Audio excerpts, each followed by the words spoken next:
Hey y'all, picture this: a tiny tailor shop on the edge of Willow Creek, North Carolina, where the sun barely sneaks through dusty windows and every stitch feels like a prayer. That's where I, Ellie Harper, 29 and barely keeping it together, was hunched over my grandma Ruth's old Singer, trying to mend a neighborhood's worth of broken dreams while keeping my kid brother, Nate, from giving up on his.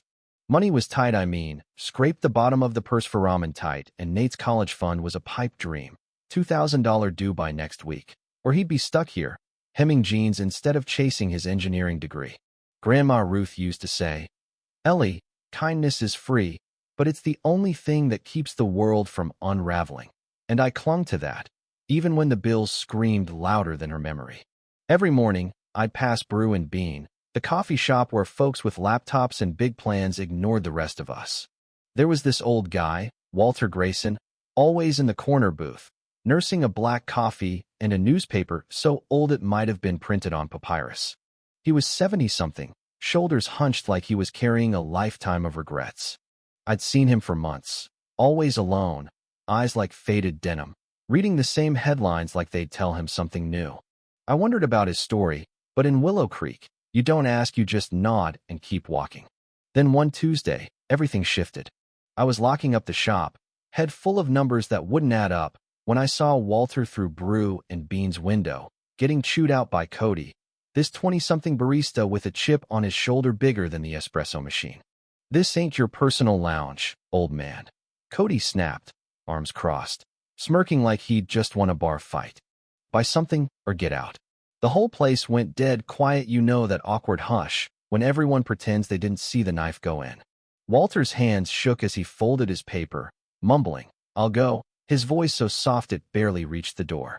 I don't know why it hit me so hard. Maybe it was the way he shrank, like he was trying to disappear, or maybe it was Ruth's voice in my head, whispering about kindness. But I couldn't just walk by. I pushed through the door, heart pounding, and marched up to Cody. "2 coffees, 2 cinnamon scones, for here," I said, loud enough for the whole shop to hear. Cody raised an eyebrow, but I didn't flinch, slapping down cash I didn't have. I carried the tray to Walter's booth, slid in across from him, and said, "I hate drinking alone, you mind?" He stared at me, eyes wide, like he wasn't sure I was real. "You don't know me, miss," he said, voice rough as gravel. "Ellie Harper," I shot back, "and Ruth always said good coffee needs good company. So, Walter, you in?"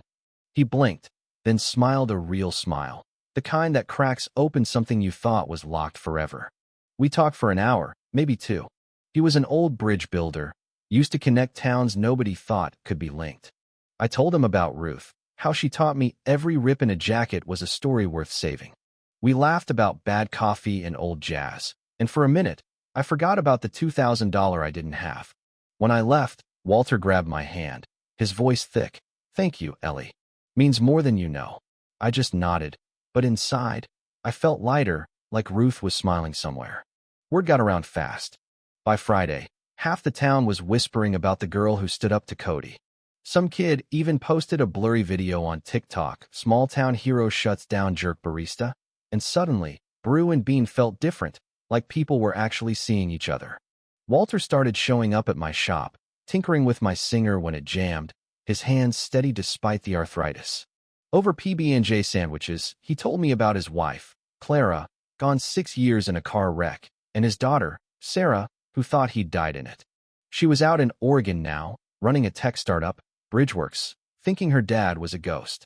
"I tried finding her," he said, eyes distant. "But after the hospital, I had nothing, no money, no home, just memories I couldn't outrun." That night, I couldn't sleep. Nate's laptop was open, and I typed Sarah Grayson Bridgeworks into Google. There she was, same blue eyes as Walter, building software to connect the world, her bio dedicated to her parents, lost too soon. My heart sank. She was searching for him, funding projects to honor a dad she thought was gone. I knew I had to do something, but Walter was scared of hoping, of being a burden. "Ellie, what if she's moved on?" he asked over coffee the next day, hands trembling. I took a deep breath, showed him her website, and said, "Walter, she's looking for you." She never stopped. I called Bridgeworks, got a receptionist who thought I was another scammer. Sarah gets these calls all the time, she snapped. Her dad's dead. I pushed back, voice steady.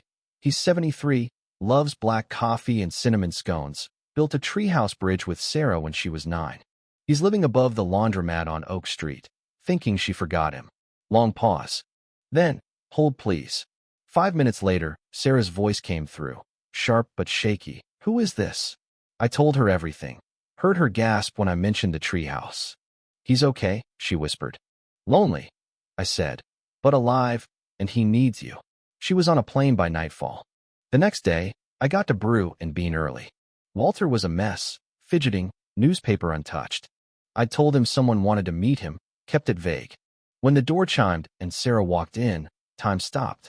She froze, then ran, dropping to her knees beside him. Dad, she sobbed, I thought you were gone. Walter's voice broke.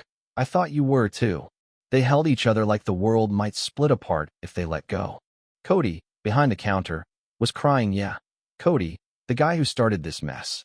I slipped out, leaving them to their miracle, feeling Ruth's warmth in my chest, like she was saying, that's my girl. 2 hours later, Sarah found my shop. Ellie, she said, eyes red but bright. You gave me my dad back. She handed me an envelope, not charity, she said, but a partnership funds to turn Ruth's shop into a community hub, a place to teach kids to sew, to mend, to build. I hesitated, but Sarah grinned. You built a bridge for us, Ellie. Let me help you build one for Willow Creek. 6 months later, Harper's Threads had a new wing, buzzing with kids and old folks learning to stitch their stories. Nate got a full ride to college, coming home weekends to joke with Walter, who moved to Oregon but flew back monthly for coffee. Brew and Bean put up a sign. Kindness brewed daily, thanks to Ellie and Walter. Even Cody softened, greeting folks like he meant it. Sitting at that corner booth one spring day, with Walter, Sarah, Nate, and Sarah's kid, Mia, arguing about thread colors, I thought about Ruth.